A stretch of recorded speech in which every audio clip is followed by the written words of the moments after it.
What happened to Flint is nothing short of a tragedy that could have been avoided. I'll walk everyone through the events leading up to the crisis, what happened during it, and where things currently lie today. Before the crisis, Flint received its water from the Detroit Water and Sewage Department, which treats its water from two sources, the Detroit River and Lake Huron.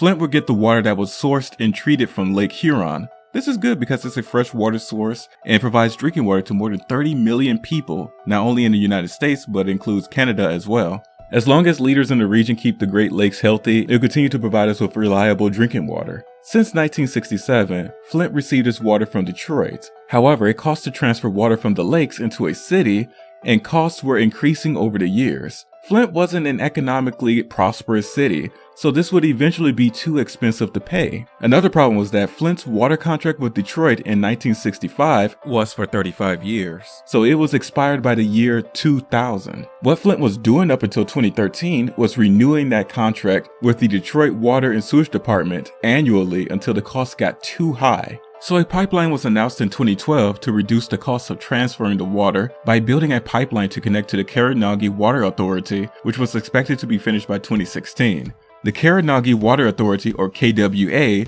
is responsible for distributing water sources to various parts of Michigan. If Flint could switch his water contract from the Detroit Water Sewage Department to KWA, this could save Flint $200 million over 25 years. This wasn't a new idea because Flint was contracted to KWA prior to Detroit, before 1967.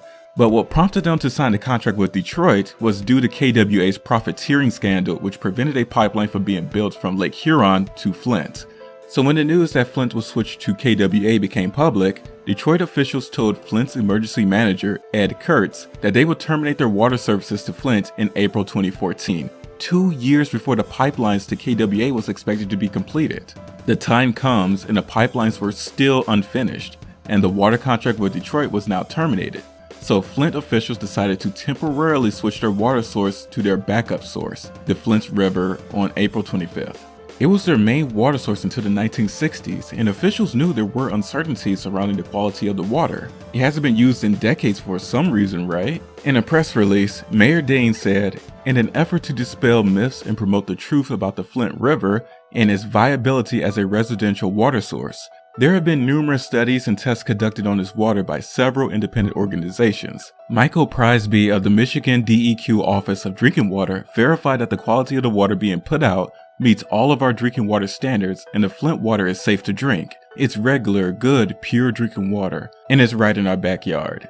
That was a lie. The water wasn't immediately treated to ensure it wouldn't cause corrosion in the pipes.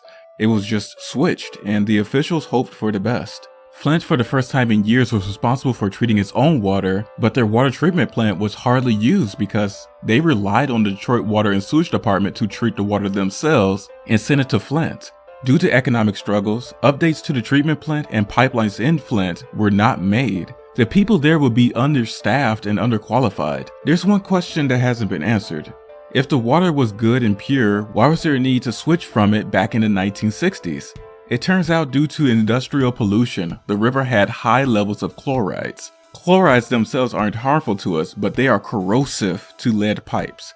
The amount in the river was so corrosive to lead that it corroded at 19 times the rate of the water piped from Detroit. Here are nails after 1 month of exposure in flowing water. I'm sure you can guess which one was from Flint. If they had adequately tested the water, it would have told them that. Instead, state officials used inaccurate water sampling techniques and downplayed the lead contamination. Also, due to that statement from the Michigan DEQ, nothing would be done to prevent the corrosion in the pipes. With water that corrosive being the main source of water in Flint, with no treatment and relying on old pipelines, April 25th, 2014 is the day the Flint water crisis began.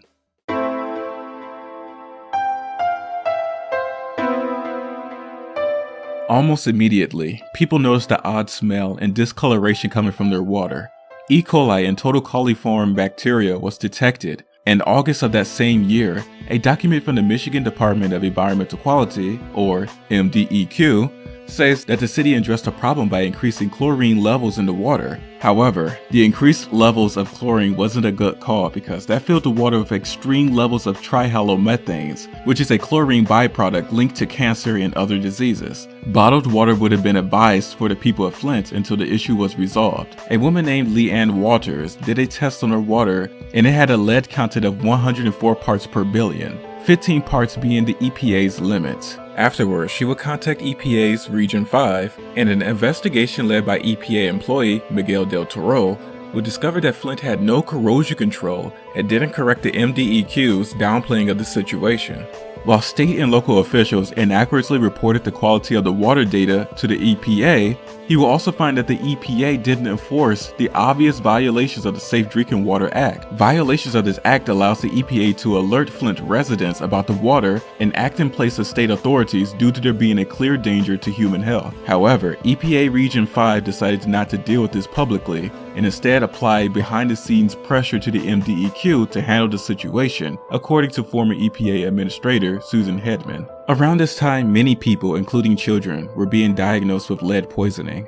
Children younger than 6 are the most vulnerable to lead poisoning because they absorb lead more easily, which can severely affect their mental and physical development. The unfortunate part is that it is hard to detect, and even seemingly healthy people can have high blood levels of lead. Signs and symptoms don't appear until dangerous amounts have been accumulated into their body. In children, symptoms include learning disabilities, irritability, fatigue, hearing loss, and seizures. In adults, symptoms include high blood pressure, difficulties with memory or concentrations, reduced sperm count in males, and miscarriages, stillbirth, or premature births for females. Lead poisoning can be treated with chelation therapy, which involves medication which binds with lead to be excreted out of the body through urine.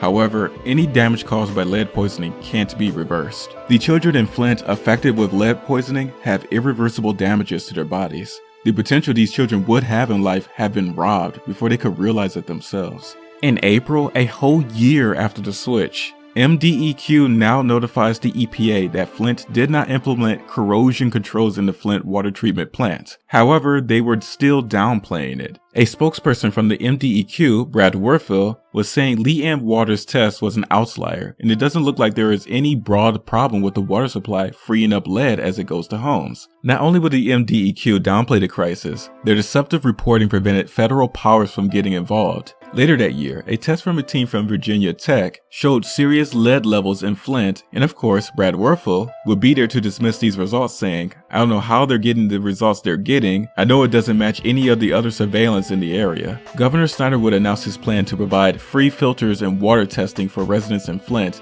on October 2nd, something that should have been done immediately, not over a year after the switch. Later that month, Flint was switched back to Detroit as his water source. During this time, more truth about the mismanagement of the situation and how Flint officials never tested the impact of the Flint River on the distribution system and the dismissal of the severity of the crisis came to light. After beating the previous Flint mayor in the 2015 election, Mayor Karen Weaver would declare a state of emergency, vowing to fix the water crisis. State officials would begin to resign. MDEQ Director Dan Wyatt and spokesperson Brad Werfel.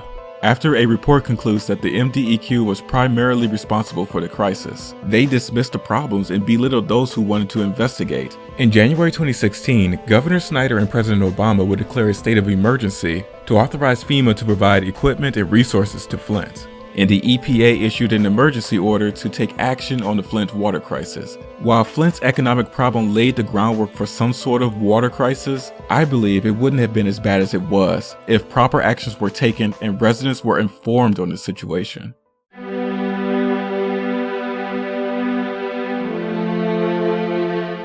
Sights were being set on Governor Snyder and city emergency managers who presided over the change in Flint's water supply. And Snyder would state, "Let me be blunt, this was a failure of government at all levels, local, state, and federal officials. We have failed the families of Flint." The independent probe will put the blame of the crisis on state officials, primarily the MDEQ, but also the state's Department of Human Health Services, Flint's emergency managers, and Governor Snyder. Even with the switch in water supply back to Detroit, the water in Flint would still be deemed unsafe by researchers unless a filter was used. And water additives that would rescale corroded pipes wouldn't reach the pipes because no one trusts the water. People's sentiments were to stop paying for the water they thought was still contaminated, so the additives were unable to do what they were meant to do. So in a silly attempt to win Flint residents over, Governor Snyder would pledge to drink filtered Flint water for 30 days. But he took a trip to Europe during that time, so he never finished. And yeah, President Obama would attempt to get some sips in too. Hardly anyone was convinced by this. Nearly 2 years after the crisis began, criminal charges would be filed against those involved, starting in April 2016. Stephen Bush and Michael Prisby from the MDEQ, and Michael Glasgow, Flint's water quality supervisor, later. 6 more state officials will have criminal charges filed against them for tampering with evidence by requesting water tests that did not show high lead levels. 2 corporations will get sued for their involvement in the crisis for hundreds of millions of dollars. Veolia was hired by the city as a water quality consultant in 2015, and a Texas-based firm, Lockwood, Andrews & Newman, which was hired in 2011, and was supposed to help operate the water treatment plant using the Flint River. Both of them failed to do their jobs properly and made things worse. As pressure to bring more people involved in the Flint water crisis to justice ramped up, more people will face charges in 2021, including Snyder. He's being charged with 2 misdemeanors of willful neglect. It's moving very slow and under the radar, but his criminal case is still ongoing as the recording of this video.